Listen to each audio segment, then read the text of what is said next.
Good afternoon, Kahnawake. I want to take this time to thank you for allowing me into your homes, your place of business, and wherever else you may be in our territory. I want to bring a couple news incidents that have allowed me to come up here and give you guys an update.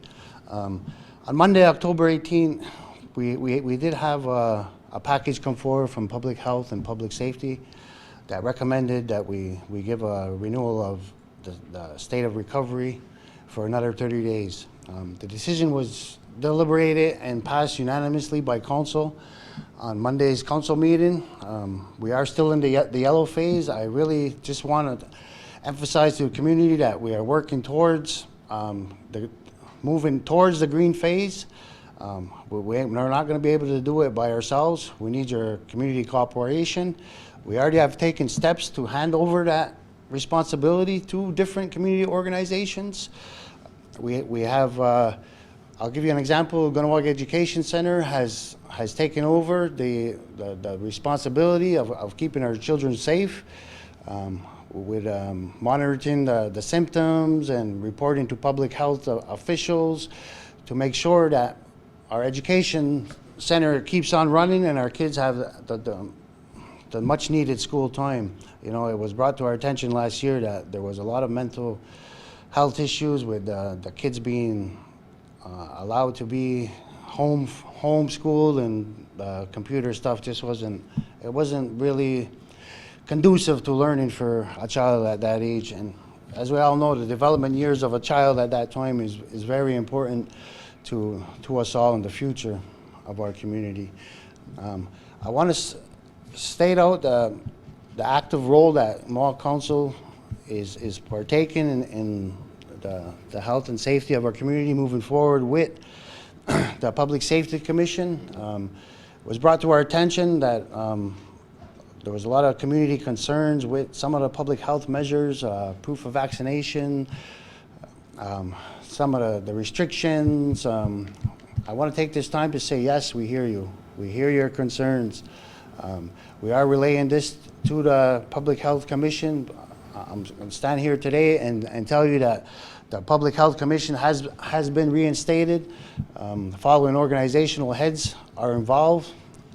We could have KSCS, Derek Montour, Peacekeepers, Dwayne Zachary, Public Safety, Lloyd Phillips, Cattery Memorial Hospital Center, Lisa Westaway, Robin Delarone from Kahnawake Education Center, Tom Scott from Kahnawake Fire Brigade, and the countless workers here at Public Safety Division who continue to work day in, day out to keep our community safe. There's a fine line between public policy and public safety. My role as Public Safety Portfolio Chief is to hear your community concerns, relay it to the Commission, and we'll work out a solution to all. I do have help in that role from Arnold Boyer, who is the Health Portfolio Chief. We actively sit on this commission. We already had a couple meetings, and you know, every one of these organizations expresses their concerns. We have the community at heart. We always have. It's always the collective of the community, not the individual. Each one of our respective organizations are working and continuing to try for this. There is still work to be done. It was recommended from Public Safety, Public Health that we're just not quite there yet. You know, right now we do have 8 active cases in the community. We're still trying to reach the green zone. The green zone will allow us to release some measures. You know, there's a lot of different variables for us to be able to reach that zone. You know, and we can't do it. We can't do it for us. The community needs to step up and take the recommendation seriously. You know, social distancing, masking, hand sanitizing is the 3 basics. We don't have to sit here and tell you this for over 2 years. It's time for us to take responsibility for ourselves, our children, and the future. What we'll be doing, myself and Arnold, is you know, relaying the council concerns to the public health team and public safety teams. Together, we're going to work together to ensure that our community stays safe. We're always in this together. We always in together. I can't stress this enough. You know, I understand there's mental fatigue and frustrations within the community. There's frustrations just with this pandemic so long. We have never been through this. I know ourselves as a Mohawk people. We're a strong people. That's not going to change. So as of right now, there is a 30-day extension up until November 18. I do challenge the community members to adhere to the health guidelines, the health measures, and the directives. You know, 30 days. It's time that community steps up and takes responsibility for our own actions, myself included. I will never ask anybody to do anything that I won't do for myself. I understand the isolation methods and the restrictions of movement. We're all working to get rid of this. We do know the mental fatigue is growing on our community. We are working together respectively. We do see some great progress. We see that with the schools not closing despite a couple incidents of a couple outbreaks, but with the safety measures in place, it was proven that the outbreaks were contained. The continued restrictions and limits on the gatherings, you know, it will end at some point. I just want to ask you guys to step up, bear some responsibility for yourselves. You know, it can start with yourselves. I'll ask you to do the same, and as leaders in this community, we will definitely do the same. So I just want to thank you for allowing me into your homes at this time, and I'll see you again soon. Kahnawà.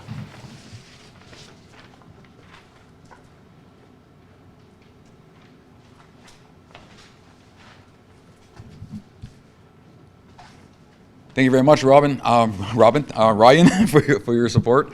Robinson right here, that's why I say Robin. But definitely, I take to heart the words that you say, and you know, you're being still, you know, fairly new to council and new to this file, and I'm glad you have a good grasp of where things are and where things need to go into the future, and certainly the support that yourself and the council and Arnold Boyer, the Board Chief for Health at the moment, have given the Public Safety Commission, and public health has been appreciated very much. No, as you mentioned, no, there have been an extension to the 30-day recovery period. You know, as of June 21st, when the state of emergency had ended, that kicked off a 120-day period of where we have an opportunity to, achieve a state of normalcy. Unfortunately, as we all know, in mid-July, we had some outbreaks in the community, which were shown to be the Delta variant, and we had cases in the community ever since. So that kind of had to, you know, put a pause on where we were going, and ensuring that you know, we have a full assessment, you know, before we return, until we continue moving down the path towards recovery. You know, we may have to take some pauses at times, but rest assured that is still the goal. The goal is still to move towards a state of normalcy, as is defined in the law, or we have been coining, you know, the new normal. You know, and what that new normal will look like in the weeks and months to come, I guess that's an ongoing discussion. And ongoing, I guess, definition. It's like if you went back 10 years ago and tried to define what is the internet. You know, there'd be many questions. You know, I look at this the same way. What is our new normal? And we have to try to figure that out collectively as we move forward. But we know that public safety and public health will have a role to play, you know, in the months and years to come. But that doesn't necessarily mean you have to be in a state of recovery that whole time. But we need to take steps to keep community safe in the meantime. We did develop, you know, a plan that we will be posting very shortly on the web page. You know, that helps guide us back towards a state of normalcy, and that is largely a plan that shows that, you know, it's a very fluid situation. we are currently in a yellow area. As you recall, a couple weeks ago we were red, and we're trying to move towards a green zone. But those don't necessarily tie to measures. Just because if we move to yellow or red doesn't necessarily mean that there'll be increased measures or decreased measures. It's more about awareness, and it's about informing the community what the threat level is within the community, so that you could adjust your decisions accordingly. Because there is a possibility we're in yellow now. We could remain here for some time. We could move back into a red. Possibility we could move into green. I mean, it's nobody has a crystal ball. We don't know what's going to happen. In the weeks and to come. So we allowed that fluid motion throughout those colors again as a means of awareness, and to move through those areas. It's not simply just a number of cases. One factor is cases in the community. 0 to 5, 5 to 10, 10 and above, or 20 and above. That is a factor for sure. But also it includes how many people are in isolation. If the cases are linked or not linked. Are they, for example, if there's 10 different cases in the community, are they linked, or is it 10 individual cases, which results in more people needing to isolate, potentially a larger impact within the community. So there's much more assessment by public health that's done, on the levels, but as well as to ensure we assess what's happening, outside the community as well. In South Shore region, Montreal region, and Quebec as a whole, what's happening there, what's happening in the healthcare institutions, that we use as Kahnawake on a regular basis, such as Anna LaBerge and Montreal General and the MUHC and such. We depend on those hospitals as well, so we have to make sure we do our part, to protect those systems as well. So it's not a black and white or on and off switch. There's a full assessment that has to be done, to determine, what level of alert we're going to issue for our community. But the overall plan is, the goal is to continually, transfer the responsibility, authority, and responsibility to council and to the respective organizations, back to businesses as business owners and operators, and ultimately individuals in the community, and to your families. As we look back a year ago when we were in a state of emergency, many of that responsibility rest directly with the former task force. Throughout the summer, we've been moving to transfer that responsibility back to the respective entities, and we are still on that path, and that still is our goal. So when we do end the state of recovery, everybody is clear what their role and responsibility are moving forward.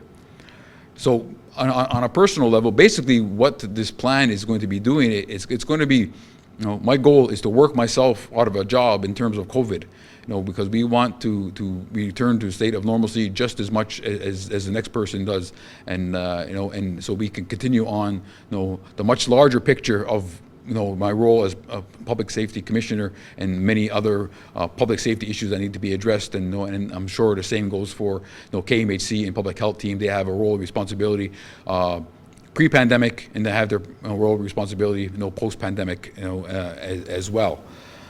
So I also, part of this plan includes the whole responsibility of the community. And I do have one quick chart that I want to bring up here to demonstrate to the community.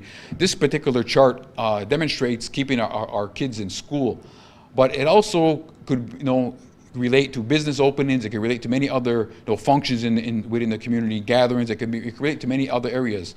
And the way it's arched here is that overall the community is the ultimate, and they have the ultimate responsibility to keep the community safe by following public health measures and such. And then local public health and public safety have a role to play within there. And in this case, it talks about transportation of the children, but that transportation could be swapped out for another responsibility. And then you have families have the responsibility, and schools have responsibility. So all interdependent upon each other. If everybody does their part, that equals the highest probability of having keep our children safe in school and having them be able to finish the school year the way they started, if not in a better situation. But the same concept applies across the board, where everybody has a role to play, and we're all interdependent on each other to achieve normalcy, to keep our community safe, and keep moving down that path. So this is one of the diagrams that illustrate that. And as Ryan mentioned, we all have a part to play, including council entities and ultimately community as a whole. So that will be posted as well, but it just gives a good visual on how we envision everybody chipping in to do their part, and we will get there. We're certainly not out of the woods yet in terms of a pandemic. There's still things that we have to consider, we still have to look at. But as I said, and I want to underscore once again, the goal still is to achieve that normalcy. The goal is still to end the recovery phase as soon as we feel confident that we could do that. So we're here today again just to provide that level of update to you, to let you know that we understand the concerns of the community. We understand the strains in the community, but we also have a plan which is going to guide us moving forward. And with our collective responsibility, our collective input, we will get there. And we are well on that path, and we want to stay on that path. We may have to push pause on occasion, but we want to stay on that path, and we will get there together. So with that, I'll see you again soon, and thank you very much. And oni gabai.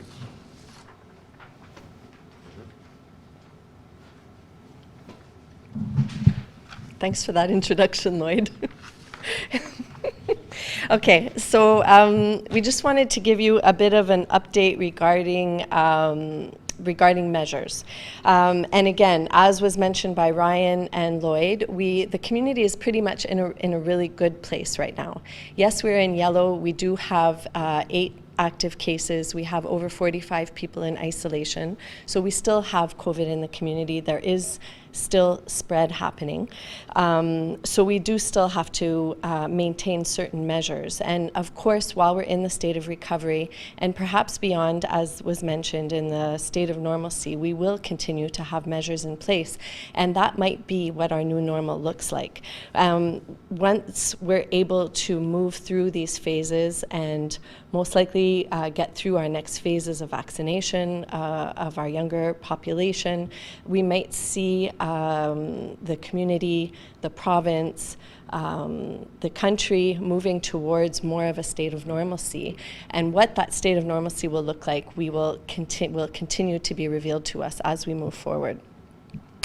So the first thing that is important to mention about that is that most of the measures that we can implement have been implemented. Most of the knowledge that needs to be transferred, all of the education that's been done throughout the past 2 years has already been done. And so that's a really positive sign, meaning that we all have all of the elements that we need to be able to control our own selves, our families, our environment, to be able to basically protect ourselves as much as possible. And we have the information to allow us to make proper decisions. And that's essentially why we're still here at this particular time, is to continually provide you with that updated information so that you can make important decisions for how you want to live.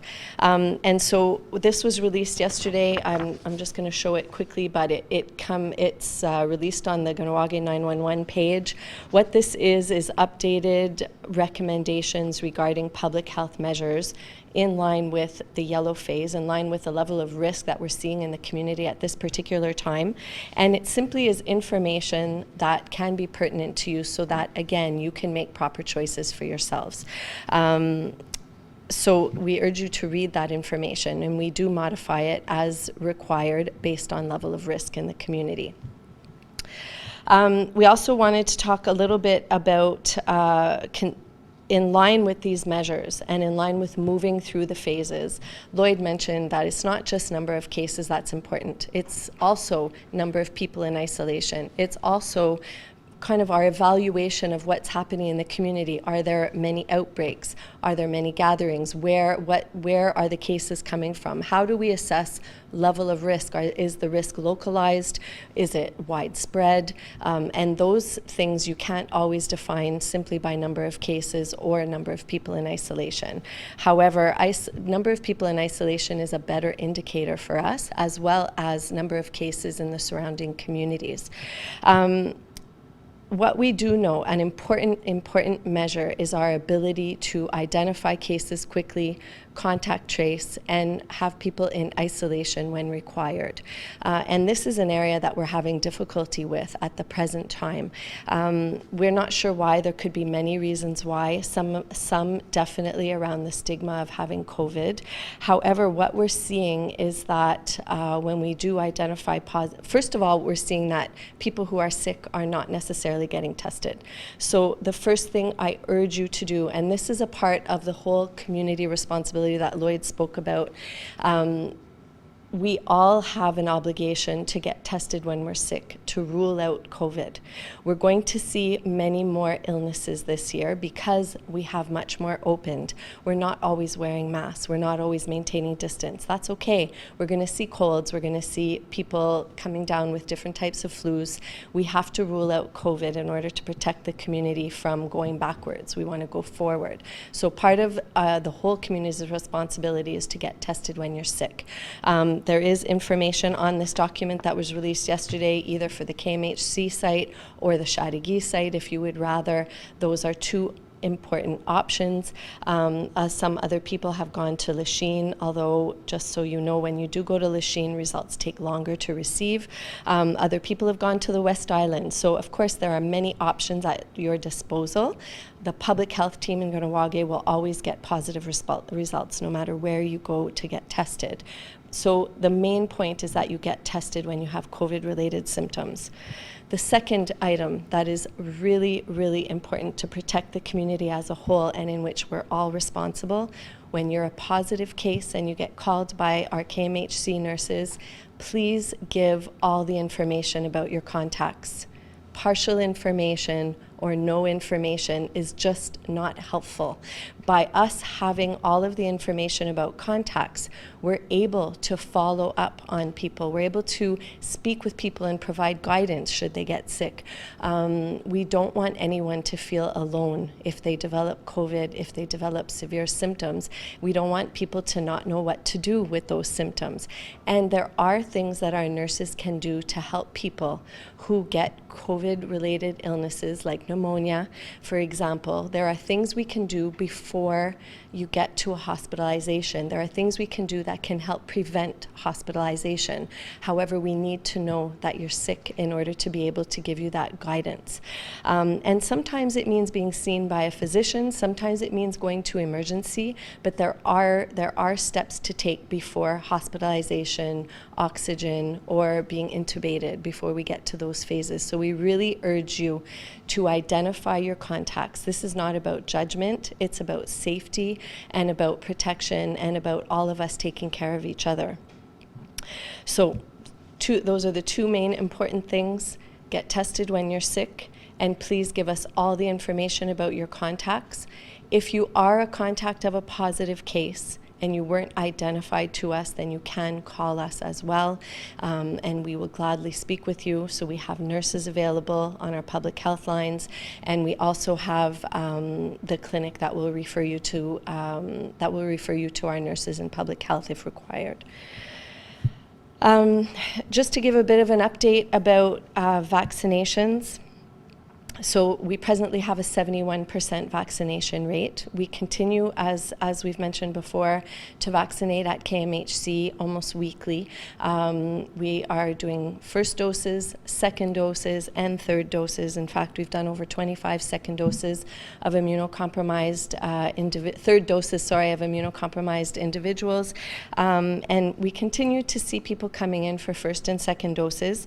Up till yesterday, we have administered a total of 8,929 vaccines here in Kahnawake. So that's pretty amazing.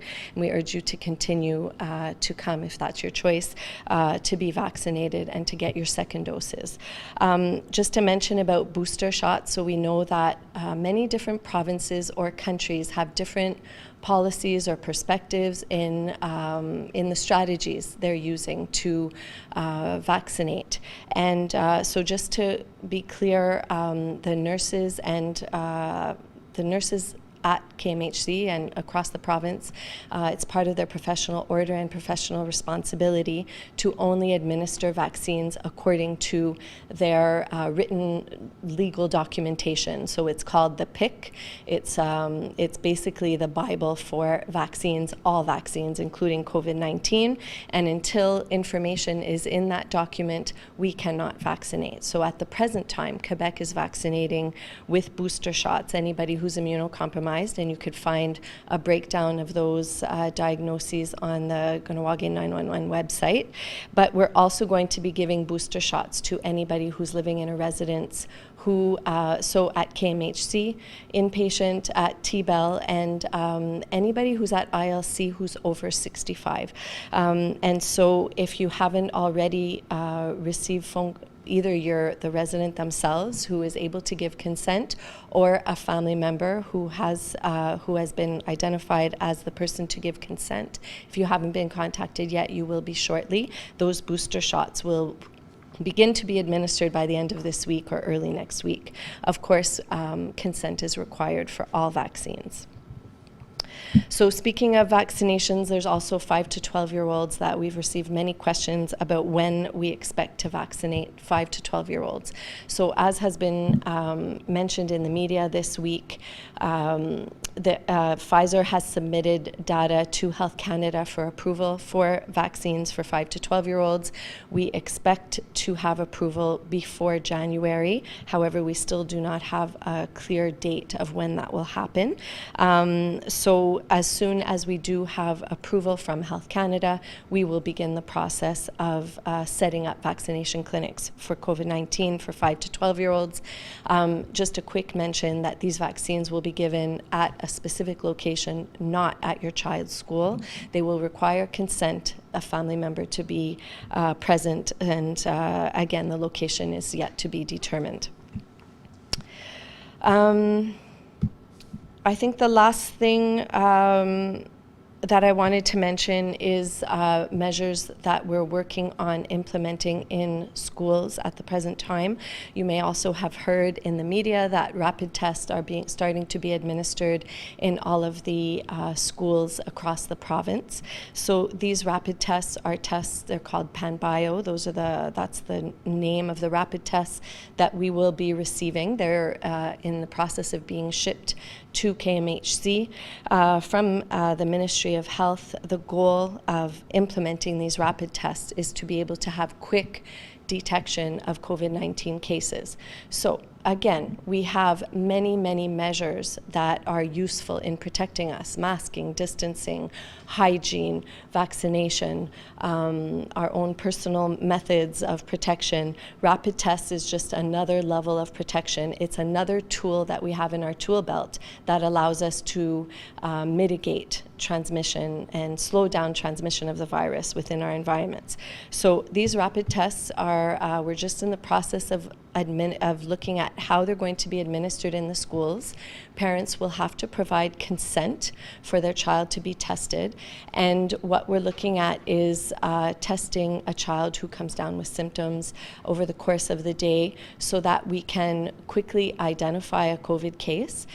Rapid tests, so we could quickly, I'll get to that in a second, we can quickly identify a case and then look at the potential risks in the classroom with the hopes of keeping children in the classroom without the whole class having to isolate.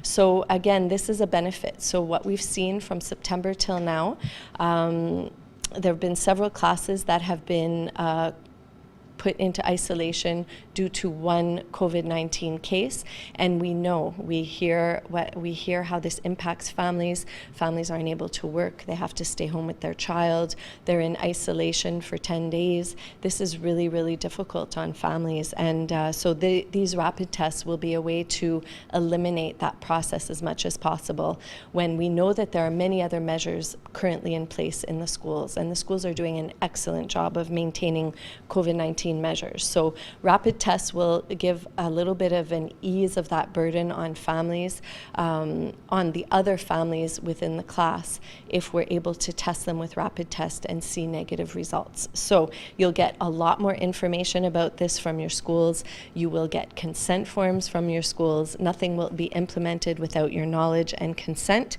However, we thought it was important to let you know that this was coming because, again, we receive questions.